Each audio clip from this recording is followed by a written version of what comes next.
वास्तविक वस्तु या रियल ऑब्जेक्ट क्या होता है, जहां से अपने पास जो लाइट रेज है वो स्प्रेड होती है या फैलती है, उसको कहते हैं अपन वास्तविक वस्तु या रियल ऑब्जेक्ट। आभासी वस्तु या वर्चुअल ऑब्जेक्ट में आते हैं तो ये अपने पास समतल दर्पण है, प्लेन मिरर है। सोचो एक बार ऐसे कल्पना करो कि ये प्लेन मिरर नहीं होता, समतल दर्पण नहीं होता, तो ये दोनों प्रकाश की किरणें इस बिंदु पे आके मिलती, लेकिन अपने पास इनके रास्ते में, इनके मार्ग में अपन ने क्या लगा दिया, समतल दर्पण लगा दिया। तो इस समतल दर्पण प्लेन मिरर की एब्सेंस में ये दोनों रेज जिस पॉइंट पे जाके मिलती वो अपने पास क्या होती है, वर्चुअल ऑब्जेक्ट होता है या आभासी वस्तु होती। तो ये वाले अपने पास आभासी वस्तु है। अब इस डायग्राम में आते हैं, इसमें देखिए ये दोनों रेज है अपने पास। अगर मान लो ये मिरर नहीं होता, दर्पण नहीं होता, तो इस पॉइंट पे जाके मिलती है, तो ये अपने लिए क्या हो गया बताओ, आभासी वस्तु हो गई, वर्चुअल ऑब्जेक्ट हो गया। ये दोनों रेज ऐसे आके अपने पास रिफ्लेक्ट होगी, परावर्तित होगी, तो रिफ्लेक्ट होके परावर्तित होके एक पॉइंट पे आके कन्वर्ज होगी, मीट होगी, मिल गई। तो ये जो अपने पास मिल रही है वो तो दर्पण के सामने मिल रही है, तो अपने पास जो इमेज बन रही है, जो प्रतिबिंब बन रहा है वो वास्तविक बन रहा है। मैंने ये बताया तुम्हारे को, प्रतिबिंब बनने के लिए अपने पास दो प्रकाश की किरणों का काटना जरूरी है।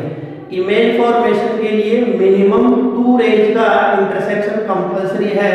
दोनों परावर्तन वाली होनी चाहिए, दोनों परावर्तन के बाद वाली होनी चाहिए, रिफ्लेक्टेड रे होनी चाहिए दोनों। तो जैसा कि अपन देख पा रहे हैं ये परावर्तित है और ये भी परावर्तित है, दोनों दर्पण के सामने मिल रही है। तो ये अपने पास जो प्रतिबिंब है वो वास्तविक है, ये रियल इमेज है, और इसमें जो ऑब्जेक्ट था अपने पास वो वर्चुअल ऑब्जेक्ट है, आभासी वस्तु है।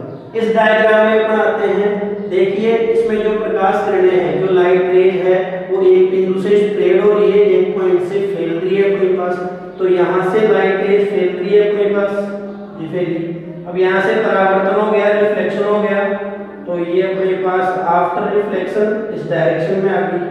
अब ये भी परावर्तित है, ये भी रिफ्लेक्टेड है और ये भी रिफ्लेक्टेड है। इन दोनों को अगर अपन फॉरवर्ड एक्सटेंड करते हैं, आगे की तरफ बढ़ाते हैं, तो कहीं पे भी इंटरसेक्ट नहीं करेगी, कहीं पे भी नहीं काटेगी। इन दोनों को अपन ने क्या किया, पीछे की तरफ बढ़ा दिया। पीछे की तरफ बढ़ाया तो एक पॉइंट पे जाके ये अपने पास मिलती हुई प्रतीत हो रही है, अपीयर टू मीट हो रही है अपने पास। तो ये अपने पास जो यहाँ अपन बात करेंगे ये अपना प्रतिबिंब होगा, क्योंकि अपने पास ये जो है ये रिफ्लेक्टेड है और ये रिफ्लेक्टेड है। फॉरवर्ड एक्सटेंड कर रहे हैं, आगे की तरफ बढ़ा रहे हैं तो नहीं मिल पा रही है, पीछे की तरफ बढ़ा रहे हैं तो एक पॉइंट पे मिलती हुई प्रतीत हो रही है, अपीयर टू मीट हो रही है। तो जिस भी पॉइंट पे अपीयर टू मीट हो रही है, मिलती हुई प्रतीत हो रही है, वहां इमेज बनेगी। ये जो इमेज है वो वर्चुअल है, आभासी प्रतिबिंब है। क्यों? क्योंकि ये जो इमेज आ रही है बिहाइंड द मिरर आ रही है, दर्पण के पीछे की तरफ आ रही है। इसमें जो ऑब्जेक्ट है वो वास्तविक है, ऑब्जेक्ट जो है अपने पास वो वास्तविक है, वस्तु जो है वो वास्तविक है, रियल ऑब्जेक्ट है। क्यों? क्योंकि इसमें जो वस्तु रखी हुई है, ऑब्जेक्ट रखा हुआ है, वो फ्रंट ऑफ द मिरर है अपने पास।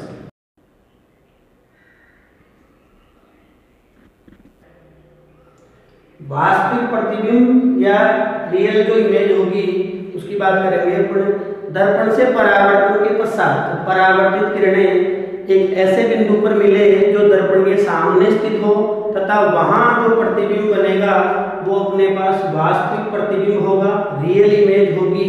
वास्तविक प्रतिबिंब हमेशा उल्टा बनता है तथा उसको पर्दे पर प्राप्त किया जा सकता है। इससे पहले आपने देखा दीवार पे मोमबत्ती की लो देखी तो वो उल्टी दिख रही होगी तुम्हारे को, तो वो जो प्रतिबिंब है उसको अपन पर्दे पर ले लिया। पर्दे पर लेने का मतलब है कि दीवार पे ले सकते हैं उसको, कोई कार्डबोर्ड है वहां ले सकते हैं, या अपने पास कपड़े का पर्दा है वहां उसको लिया जा सकता है। तो वास्तविक प्रतिबिंब को पर्दे पर प्राप्त किया जा सकता है। अपन बात करेंगे जो रिफ्लेक्टेड रे है वो after reflection front of the mirror intersect करती हो तो जो इमेज बनेगी वो रियल इमेज बनेगी। रियल इमेज ऑलवेज इन्वर्टेड होती है, उसको अपनी स्क्रीन पे ऑब्टेन कर सकते हैं। नेक्स्ट जो है अपने पास आभासी प्रतिबिंब है, वर्चुअल इमेज है। दर्पण से परावर्तन के पश्चात परावर्तित किरणें एक ऐसे बिंदु पर मिले जो दर्पण के पीछे स्थित हो तथा वहां प्रतिबिंब बनता है तो प्रतिबिंब आभासी प्रतिबिंब कहलाता है। आभासी प्रतिबिंब सदैव सीधा बनता है, इसको पर्दे पर प्राप्त नहीं किया जा सकता है। अब अपन बात करेंगे इंग्लिश में कैसे लिखेंगे कि जो रिफ्लेक्टेड रे है, जो रिफ्लेक्टेड रे है वो अपने पास एक ऐसे पॉइंट पे इंटरसेक्ट कर रही हो जो point behind of the mirror हो, तो वहां जो इमेज बनेगी वो अपने पास वर्चुअल इमेज फॉर्म्ड होगी। वर्चुअल इमेज ऑलवेज इरेक्ट होती है या अपराइट कह सकते हैं उसको स्क्रीन पे ऑब्टेन अपन नहीं कर सकते। द्वारक की बात करते हैं, अपर्चर की बात करते हैं। दर्पण के वर्ताकार चाप को दर्पण का द्वारक कहते हैं। Circular arc of mirror is called as aperture of mirror. Aperture का मीनिंग है ओपनिंग, कि कितने भाग में लाइट आ रही है। देखिए अपर्चर का मीनिंग ये है, ये पूरा अपर्चर है इसका। अगर छोटा मिरर है, छोटा दर्पण है तो उसका अपर्चर छोटा होगा, और सोचो बड़ा मिरर है तो उसका जो अपर्चर होगा वो बड़ा होगा। ये अपन साइड व्यू देख पा रहे हैं तो इसमें MP M डेस क्या हो गया, अपने पास अपर्चर हो गया। डेरिवेशन में अपन काम में लेंगे कि जो मिरर है, कि जो दर्पण है वो छोटे द्वारक का है, स्मॉल अपर्चर का है। नेक्स्ट जो टॉपिक है वो है गोलीय दर्पणों के लिए फोकस दूरी स्मॉल f तथा वक्रता त्रिज्या कैपिटल R में संबंध। Relation between focal length and radius of curvature of A spherical mirrors. सबसे पहले अपन डायग्राम को देख लेते हैं, चित्र को देख लेते हैं। चित्र में अपन ने एक अवतल दर्पण लिया है, कॉनकेव मिरर लिया है। पहले मैं डायग्राम समझाता हूँ तुम्हारे को। जो रेखा, जो लाइन P को C से मिलाती है वो मुख्य एक्स होती है, प्रिंसिपल एक्सिस होती है। ये जो है AM वाली जो किरण है वो मुख्य एक्स के समांतर है, और अपन ने ये जब पढ़ा है कि जो मुख्य एक्स के समांतर होती है वो दर्पण से परावर्तन के पश्चात फोकस बिंदु से गुजर जाती है। M एक बिंदु है दर्पण के पृष्ठ पर, M एक बिंदु है, और इस M को अपन ने C से मिला दिया तो ये अपने पास अभिलंब का कार्य करेगा। मतलब ये जो अपने पास MC है वो अभिलंब हो गया। अब देखिए ये आपतित किरण हो गई और ये अभिलंब हो गया, तो ये आपतन कोण बढ़ गया। ये परावर्तित किरण हो गई और ये अभिलंब हो गया, तो ये परावर्तन कोण बन गया। अब अपन बात करते हैं P से F तक की जो डिस्टेंस होगी, दूरी होगी, वो स्मॉल f होगी, छोटा f होगी, फोकस दूरी होगी। P से C तक की जो दूरी है वो कैपिटल R होगी, वक्रता त्रिज्या होगी। P से C को ज्वाइन करने वाली लाइन प्रिंसिपल एक्सिस है, जो AM है वो प्रिंसिपल एक्सिस के पैरेलल है, and after reflection from mirror focus से पास होगी। M को अपन ने C से ज्वाइन कर दिया, ये नॉर्मल हो गया इस मिरर पे। अब अपन कहना चाह रहे हैं कि ये नॉर्मल है और ये इंसिडेंट रे है, तो ये एंगल ऑफ इंसिडेंस हो गया। ये रिफ्लेक्टेड रे है और ये नॉर्मल है, तो ये एंगल ऑफ रिफ्लेक्शन हो गया। अब अपन आगे चलते हैं, तो सबसे पहले परावर्तन का नियम लगाते हैं। तो परावर्तन के नियम अनुसार according to law of reflection, परावर्तन का नियम पढ़ चुके हैं अपन, जानते हैं angle I equal to angle R, आपतन कोण परावर्तन कोण के बराबर होता है। Incidence angle equal to reflection angle. Angle I, देखिए ये एंगल I इस एंगल R के क्या होगा, इक्वल होगा। इस एंगल I को क्या लिखा जा सकता है, इस एंगल I को लिखा है अपन ने AMC। AMC में देखिए एंगल I को लिखा गया है अपन ने, एंगल I को लिखा है AMC। इस एंगल R को लिखना चाह रहे हैं अपन, तो लिख दिया अपन ने FMC। FMC में ये एंगल R आ जाएगा। आगे अपन बात करते हैं कि जो जेड शेप में बनते हैं, जेड आकृति में जो एंगल बनते हैं, जो कोण बनते हैं वो एकांतर कोण होते हैं, अल्टरनेट एंगल होते हैं। तो देखिए ये यहाँ जेड शेप बन रही है, ये जेड शेप जो है इसमें ये वाला एंगल इस वाले एंगल के इक्वल होगा, क्योंकि ये दोनों एकांतर कोण है, अल्टरनेट एंगल है। तो अपन इन दोनों को अब इक्वल करना चाह रहे हैं, इन दोनों को बराबर करना चाह रहे हैं। तो अपन ने ये लिखा है इस एंगल I को, तो वही लिख दिया जो पहले लिखा था AMC, ये AMC लिख दिया। इस आई की बात करना चाह रहे हैं तो इसको लिखा है अपन ने MCF, ये लिख दिया MCF। दोनों क्यों बराबर हुए, क्यों इक्वल हुए? मैंने बताया अल्टरनेट एंगल है, एकांतरिक कोण है जो जेड शेप में, जेड आकृति में बनते हैं, वो एकांतरिक कोण होते हैं, अल्टरनेट एंगल होते हैं। अब ये एंगल आई इस एंगल आई के इक्वल है, मतलब ये कोण आई इस कोण आई के बराबर है। और अपन पहले पढ़ चुके हैं कि आई किसके बराबर है, आई किसके इक्वल है, आर के इक्वल। तो अपने पास angle I equal to angle I लिखने के बजाय अपन लिख दिया angle I equal to angle R. अब अपन आगे चलते हैं। एक थ्योरम होती है जो तुमने 10th क्लास में पढ़ा होगा, या इसको कोई रूल कह सकते हैं अपन। ये ऐसे होता है कि अपने पास कोई भी त्रिभुज है, किसी भी त्रिभुज में जब दो कोण बराबर हो तो उनके जो समूह भुजाएं होती है वो भी आपस में बराबर होती है। इंग्लिश में कह सकते हैं कि कोई भी ट्रायंगल है उसमें दो एंगल इक्वल है तो उनके अपोजिट जो साइड्स होती है वो इक्वल होती है। अब देखते हैं अपन इस त्रिभुज में, इस ट्रायंगल में देखते हैं, MCF में देखते हैं। तो अब आगे लिखा है अपन ने इन ट्रायंगल MCF, ये MCF दिख रहा होगा MCF। अब अपन बात करते हैं भाई कौन कौन से जो एंगल इक्वल है। देखो अभी परावर्तन के नियम के अकॉर्डिंग, परावर्तन के नियम अनुसार, लॉ ऑफ रिफ्लेक्शन के अकॉर्डिंग अपन ने ये प्रूफ किया था कि ये एंगल आई इस एंगल आर के इक्वल होगा। और फिर अपन ने एकांतर कोण अल्टरनेट लगाते हुए ये बताया था कि ये इसके बराबर होगा। तो जब ये इसके बराबर है और ये इसके बराबर है, मतलब ये इसके इक्वल है और ये इसके इक्वल है, तो ये दोनों आपस में इक्वल हो गए।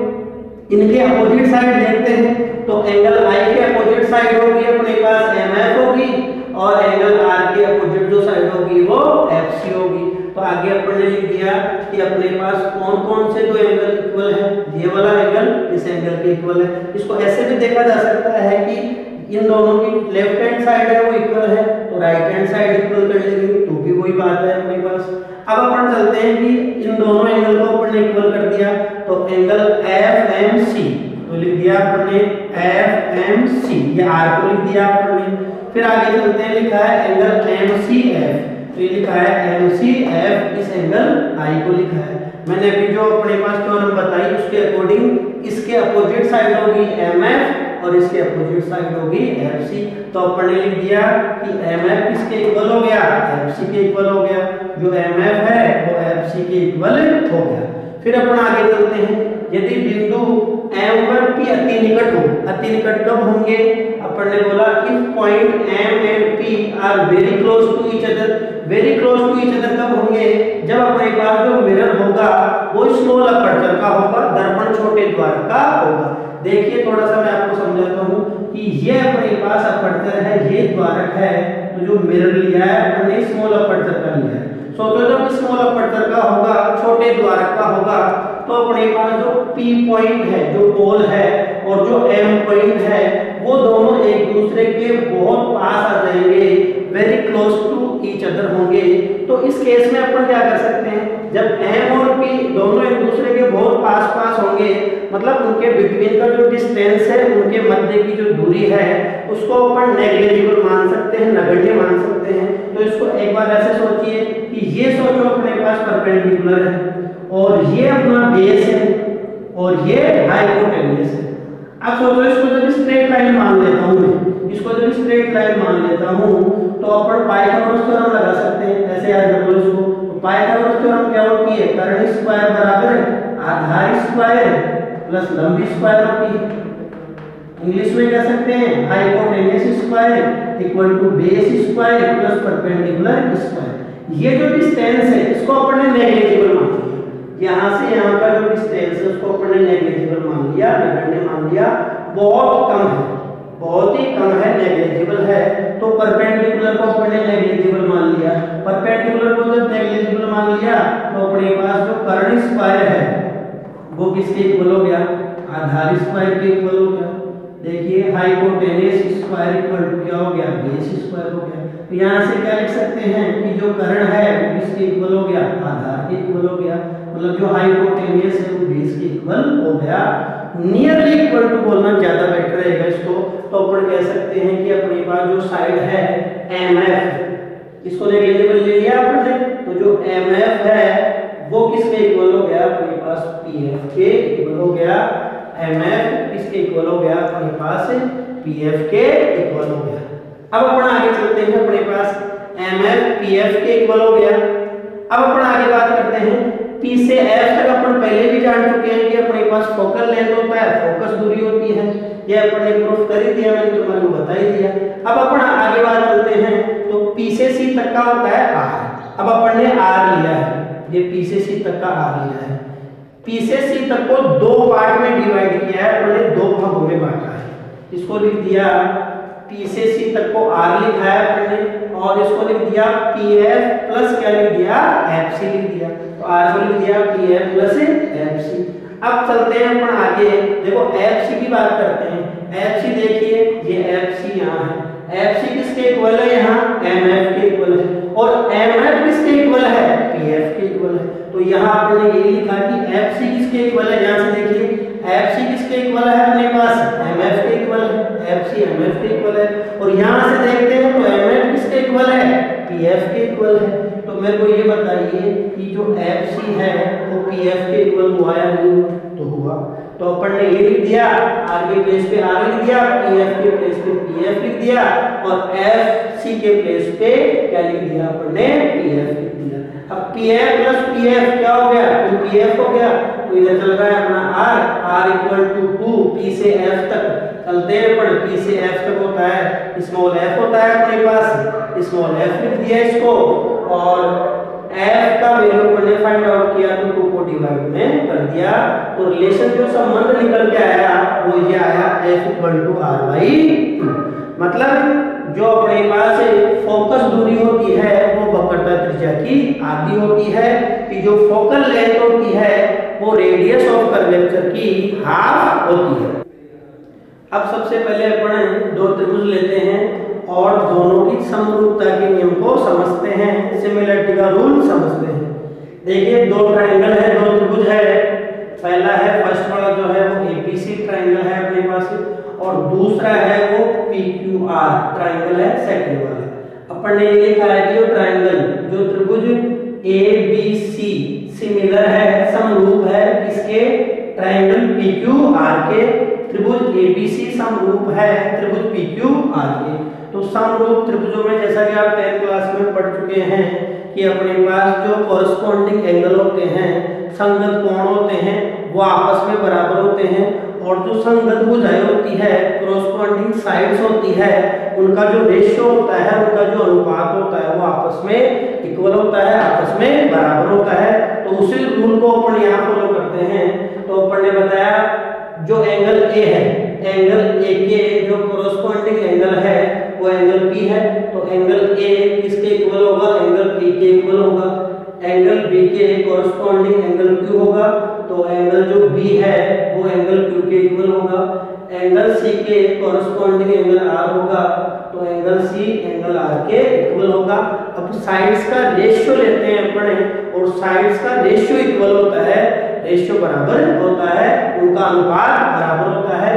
तो पहले ट्रायंगल में जैसा कि आप देख पा रहे हैं ये AB अपने पास परपेंडिकुलर हो गया, लंब हो गया। तो फर्स्ट वाले का परपेंडिकुलर ले लिया आपने, लंब ले लिया, तो फर्स्ट वाले का परपेंडिकुलर हो गया AB। इसके कॉरस्पॉन्डिंग चलते हैं अपने पास, दूसरे वाले का परपेंडिकुलर लिया आपने PQ ले लिया, तो यहाँ लिख दिया सेकंड का परपेंडिकुलर PQ। अब अपन ने बताया साइड्स का रेशियो इक्वल होता है अपने पास, कॉरस्पॉन्डिंग जो साइड्स होती है उनका रेशियो इक्वल होता है। तो फर्स्ट वाले का परपेंडिकुलर अपॉन में आ गया सेकंड वाले का परपेंडिकुलर, फर्स्ट वाले का लंब डिवाइड में आ गया सेकंड वाले का लंब। बराबर में चलते हैं अपने पास फर्स्ट वाले का बेस ले लिया, पहले वाले का आधार ले लिया, इधर चलते हैं सेकंड वाले का बेस ले लिया, दूसरे वाले का आधार ले लिया। तो अपन ने ये सिद्ध कर दिया यहाँ कि जो कॉरस्पॉन्डिंग साइड्स होती है उनका जो रेशियो होता है वो इक्वल होता है। तो आपको ये याद रखना है कि पहले का लंब बटे दूसरे का लंब, फर्स्ट का परपेंडिकुलर अपॉन में सेकंड का परपेंडिकुलर, इधर फर्स्ट का बेस अपॉन सेकंड का बेस। आगे अपन लिख सकते हैं फर्स्ट का हाइपोटेनियस डिवाइड में सेकंड का हाइपोटेनियस।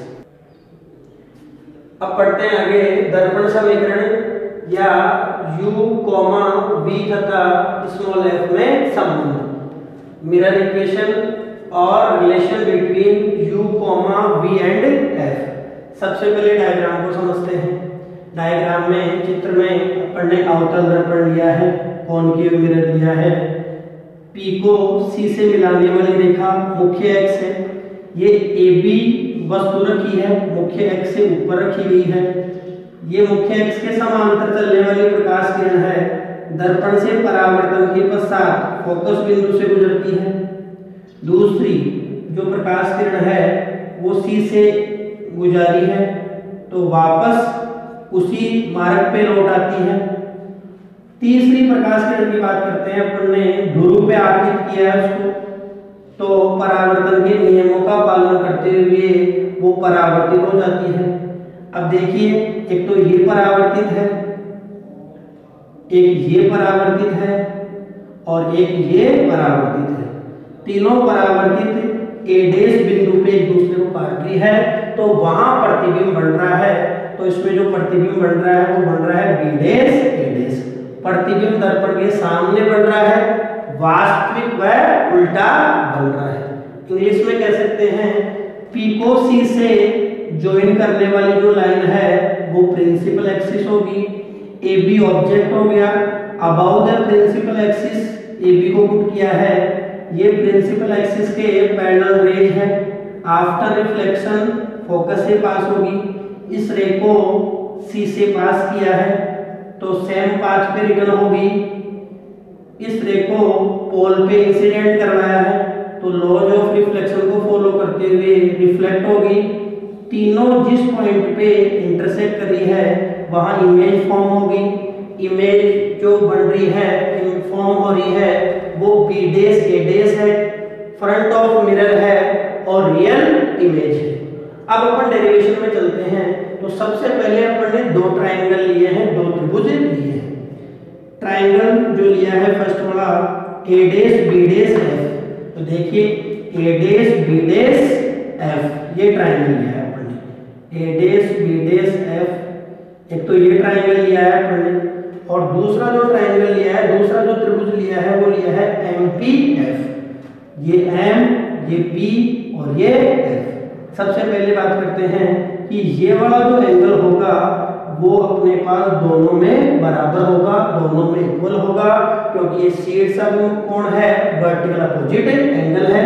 तो सबसे पहले अपन ने इसी को लिखा है, तो देखिए लिखा है इसको A dash F B dash, A dash F B dash. इधर से चलते हैं अपने M F P, M F P। ये एंगल इस एंगल के इक्वल है, ये कोण इस कोण के बराबर है। क्यों? रीजन लिख दिया अपन ने, शीर्षाभिमुख कोण है, वर्टिकल अपोजिट एंगल है।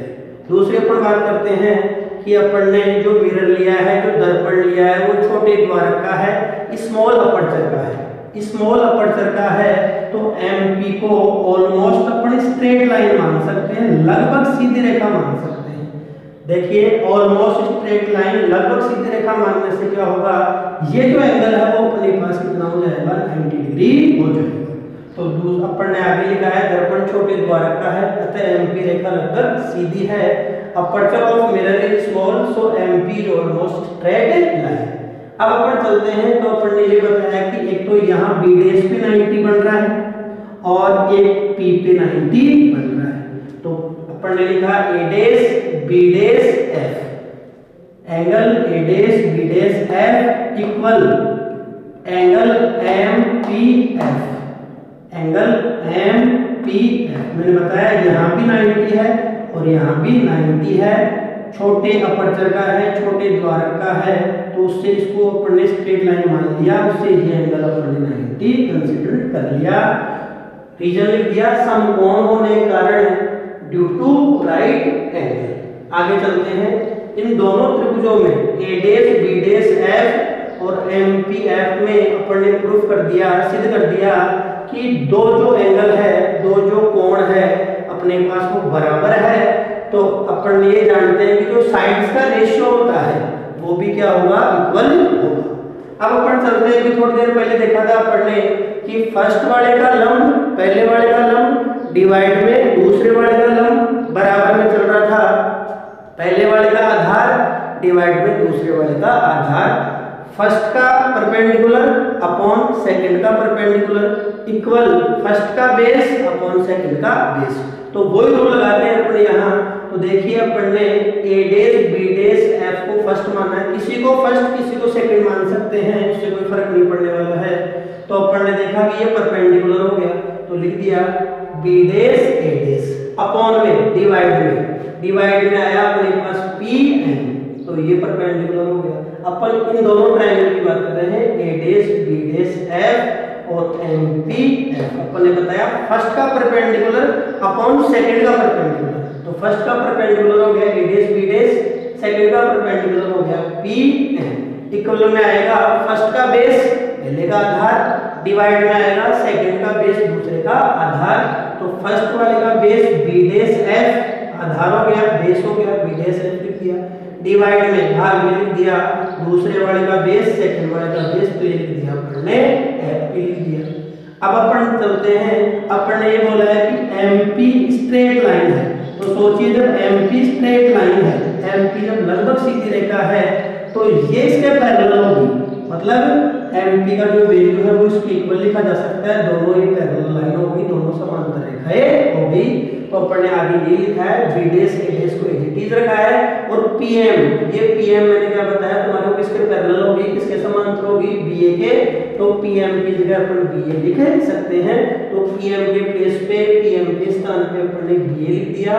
इधर अपना एजीटी चल रहा है बी डेश एफ और डिवाइड में एफ पी, ये एजीटी चल रहा है, ब्रैकेट में लिख दिया कि पीएम किसके इक्वल है, बी के इक्वल है। आगे चलते हैं अपन, दो ट्रायंगल और लेते हैं, दो त्रिभुज और लेते हैं। उसमें से एक ट्रायंगल है ए बी पी, देखिए ट्रायंगल दिख रहा होगा तुम्हारे को ए बी पी, ये भी राइट एंगल ट्रायंगल दिख रहा है। दूसरा जो ट्रायंगल लिया वो लिया अपन ने ए डेश बी डेश पी, ये ट्रायंगल देखिए ए डेश बी डेश पी। तो दो ट्रायंगल अगेन लिए हैं अपन ने, दोबारा लिए हैं A B P and triangle A dash B dash P. वापस चलते हैं अपन, ये जो रे थी, ये जो प्रकाश किरण थी वो पी पे इंसिडेंट हो रही थी, पोल पे इंसिडेंट हो रही थी। तो अपन ने इससे पिछले वाले वीडियो में पढ़ा था कि अपने पास जो ध्रुव पे आपतित होती है तो जितना उसका आपतन कोण होता है उतना ही परावर्तन कोण होता है, जितना एंगल ऑफ इंसिडेंस होगा उतना एंगल ऑफ रिफ्लेक्शन होगा अगर कोई रे अपने पास पोल पे इंसिडेंट हो रही है। तो वही रूल लगाते हैं अपन। तो अपन ने देखा कि ये जो एंगल है ये इस एंगल के क्या होगा, इक्वल होगा। तो अपन ने लिख दिया triangle A B P and triangle A dash B dash P में अपने पास पी वाला जो एंगल है वो दोनों में क्या कर दिया, इक्वल कर दिया। तो यही बात यहाँ लिखी है triangle A P B, P को बीच में ले लीजिए तो ए पी बी। इधर से चलते हैं triangle A dash P B dash, A dash P B dash. तो ऊपर वाले में तो ये ट्रायंगल आ गया, नीचे वाले में, ऊपर वाले में तो ये एंगल आ गया, नीचे वाले में ये एंगल आ गया, दोनों अपने पास इक्वल हो गए। आगे चलते हैं तो अपने पास एक तो 90 डिग्री बी पे बन रहा है, एक जो 90 डिग्री है वो बी डेश पे बन रहा है। इसी बात को ऊपर ने लिखा है triangle A B P, B को बीच में ले लिया ए बी पी। उधर से चलते हैं बी डेश को बीच में लिया है, angle A dash B dash P, दोनों क्यों बराबर है, क्यों इक्वल है, समकोण होने के कारण ड्यू टू राइट एंगल। अब अपन ने फिर से इन दोनों ट्रायंगल में प्रूफ कर दिया, सिद्ध कर दिया कि ये दोनों भी सिमिलर है, ये दोनों भी समरूप है। तो अपने पास वही जो साइड्स का रेशियो होता है, कॉरस्पॉन्डिंग साइड्स का रेशियो होता है, संगत भुजाओं का अनुपात होता है, उसको अपन बराबर करने वाले हैं। तो अपन ने नीचे लिख दिया triangle A B P and triangle A dash B dash P अपने पास क्या है बताओ, सिमिलर राइट एंगल ट्रायंगल है, समकोण समरूप त्रिभुज है। वही साइड्स का रेशियो लेते हैं, पर किसी को फर्स्ट किसी को सेकंड मान सकते हैं, उससे कोई फर्क नहीं पड़ने वाला है। अपन ने ए डेश बी डेश पी को फर्स्ट लिया तो फर्स्ट का परपेंडिकुलर, ये फर्स्ट का परपेंडिकुलर आ गया B dash A dash, divide में आएगा सेकंड का परपेंडिकुलर, ये सेकंड का परपेंडिकुलर आ गया। अब इक्वल में आएगा फर्स्ट का बेस अपॉन में आएगा सेकंड का बेस। तो फर्स्ट का बेस आ गया बी डेश पी, ये फर्स्ट का बेस हो गया, सेकंड का बेस हो गया अपने पास बी पी। ये लिख दिया, इसको इक्वेशन नंबर सेकंड, समीकरण नंबर 2 नाम दे दिया। अब इन दोनों को कंपेयर कर रहे हैं अपन आगे, इक्वेशन नंबर फर्स्ट को इक्वेशन नंबर सेकंड से कंपेयर कर रहे हैं, समीकरण नंबर 1 व समीकरण नंबर 2 की तुलना कर रहे हैं। तो देखिए समीकरण नंबर 1 ये रहा और समीकरण नंबर 2 ये रहा। इन दोनों को एक बार और से देखिए तो दोनों की लेफ्ट हैंड जो साइड है, LHS साइड है, वो बराबर है, इक्वल है। तो जब LHS इक्वल है दोनों का, तो RHS को भी ऊपर इक्वल कर सकते हैं। तो यही किया हमने, इसका जो RHS साइड है, राइट हैंड साइड है, वो इसके राइट हैंड साइड के इक्वल पुट कर दिया हमने। तो ये लिखा है यहाँ, इसकी राइट हैंड साइड को यहाँ लिख दिया, इसकी राइट हैंड साइड को यहाँ लिख दिया। अब देखिए B' तक अपने पास कोई भी डेफिनेशन, अपन ने जो इंपॉर्टेंट डेफिनेशन पढ़ी थी, महत्वपूर्ण परिभाषाएं पढ़ी थी, उनमें से कोई भी डेफिनेशन, कोई भी परिभाषा लागू नहीं होती है। तो थोड़ा सा अपन इसको चेंज करके लिखते हैं B' को। क्या चेंज करके लिखते हैं, देखिए ये B' है, जहां तक कोई भी डेफिनेशन एप्लीकेबल नहीं हो रही है, लागू नहीं हो रही है, तो अपन ने क्या किया, ये जो डिस्टेंस है, ये जो दूरी है, इसको क्या किया, ये पहले अपन ने पूरी दूरी ले ली, ये कंप्लीट डिस्टेंस ले ली, और इसमें से फिर इस डिस्टेंस को सबट्रैक्ट कर दिया, तो ये डिस्टेंस बचेगी अपने पास। तो देखिए अपन ने लिखा है B' को, ये जो B' है इसको लिख दिया, इस पूरे में से, इस कंप्लीट में से मैं अगर इतने इतने को सबट्रैक्ट कर दूं तो यही बचेगा अपने पास, यही रहेगा, इसको बैठा देता हूं अपन। तो देखिए अपन ने लिख दिया B' को B'P माइनस FP, तो यही रहेगा अपने पास। क्यों लिखा है, क्योंकि यहाँ अपन अपने पास जो इंपॉर्टेंट डेफिनेशंस बताई थी अपन ने, वो एप्लीकेबल कर सकते हैं, वो लगा सकते हैं। यहाँ नहीं लगा पा रहे थे, इसलिए इसको थोड़ा सा चेंज करना पड़ेगा। FP को एडिटिव पुट कर दिया, ये एडिटिव अपने पास चल रहा है। अपन इक्वेशन नंबर 3 तक आ गए हैं, समीकरण नंबर 3 तक आ गए हैं। अब अपन चलते हैं, चिन्ह परिपाटी लगाते हैं, साइन कन्वेंशन लगाते हैं। तो चिन्ह परिपाटी के नियम वही है, दूरियों का जो मापन करना है वो ध्रुव से करना है। आपतित किरणों की समान दिशा में जाएंगे तो अपने पास जो दूरियां हैं वो धनात्मक मानेंगे, विपरीत दिशा में जाएंगे दूरियां ऋणात्मक मानेंगी। डिस्टेंस का मेजरमेंट है, पोल से करना है। इंसिडेंट रे की सेम डायरेक्शन में जा रहे हैं तो डिस्टेंस पॉजिटिव लेनी है, इंसिडेंट रे के अपोजिट डायरेक्शन में जा रहे हैं, डिस्टेंस को नेगेटिव लेना है। तो देखिए पहले अपन बात करते हैं B' की बात करते हैं, B'। तो देखिए P से स्टार्ट होना है और P से B' तक आना है। तो B' पे अपनी इमेज बन रही है, प्रतिबिंब बन रहा है, और अपने जानते हैं इमेज का जो डिस्टेंस होता है, प्रतिबिंब की जो दूरी होती है वो अपन B लेते हैं। अब देखिए ये इंसिडेंट रे का डायरेक्शन है और अपन P से B' तक आएंगे, तो अपन आपतित किरणों की विपरीत दिशा में आ रहे हैं, इंसिडेंट रे की अपोजिट डायरेक्शन में आ रहे हैं, तो V को किसका लेना पड़ेगा, अपने को नेगेटिव लेना पड़ेगा। फिर आगे चलते हैं, अपन FP की बात करते हैं अपने पास। तो P से F तक आना है अपने को, तो P से F तक अपन जानते हैं कि अपने पास फोकल लेंथ होती है, फोकस दूरी होती है। अब वही देखते हैं, ये इंसिडेंट रे का डायरेक्शन है और अपन P से F तक आते हैं तो इंसिडेंट रे के अपोजिट डायरेक्शन में आ रहे हैं, आपतित किरणों की विपरीत दिशा में आ रहे हैं। और वैसा भी अपन जानते हैं कि अपने पास अवतल दर्पण के लिए जो फोकल लेंथ होता है, जो अपने पास कॉनकेव मिरर के लिए फोकस दूरी होती है, वो नेगेटिव होती है, तो माइनस का F लिख दिया इसको, या फिर यहाँ से भी आप देख सकते हैं। नेक्स्ट चलते हैं अपने पास BP पे चलते हैं। तो BP पे आते हैं तो P से B तक आना है, P से B तक आना है अपने को। तो अपने पास ये ऑब्जेक्ट का डिस्टेंस होगा, वस्तु की दूरी होगी। तो ये इंसिडेंट रे का डायरेक्शन है और अपन P से B तक आ रहे हैं तो अपोजिट डायरेक्शन में आ रहे हैं, आपतित किरणों के विपरीत दिशा में आ रहे हैं, तो वही माइनस का लेना पड़ेगा, तो अपन ने माइनस का U ले लिया। अब ये तीनों वैल्यूज, तीनों जो मान है वो अपने पास अपने इक्वेशन नंबर 3 में पुट करेंगे, समीकरण नंबर 3 में पुट करेंगे। अब अपन वैल्यू पुट करते हैं, तो B' के प्लेस पे, B' के स्थान पे माइनस का B पुट करना है, माइनस का B रखना है, तो ये माइनस का B रख दिया अपन ने। फिर आगे देखिए ये माइनस है और FP का जो वैल्यू है वो भी माइनस में है, तो ये माइनस और ये माइनस क्या हो जाएगा बताओ, प्लस हो जाएगा, तो प्लस का F हो गया। डिवाइड में चलते हैं पर FP को क्या रखना है, माइनस का F रखना है, ये माइनस का F रख दिया। फिर आगे चलते हैं पढ़े, तो B', तो B' का वैल्यू कितना है, इसका मान कितना है, माइनस का B है, ये माइनस का B हो गया। फिर डिवाइड में चलते हैं तो BP है और BP का वैल्यू कितना है, माइनस का U है। वैसे माइनस से माइनस भी अपन कट कर सकते हैं, कैंसिल कर सकते हैं, यहाँ काट सकते हैं, लेकिन अपन ने इसको मल्टीप्लाई कर दिया, क्रॉस मल्टीप्लाई कर दिया, बदलना कर दिया, तो ये जो टर्म है वो इससे क्रॉस मल्टीप्लाई होगी, बद्रगुणा होगी।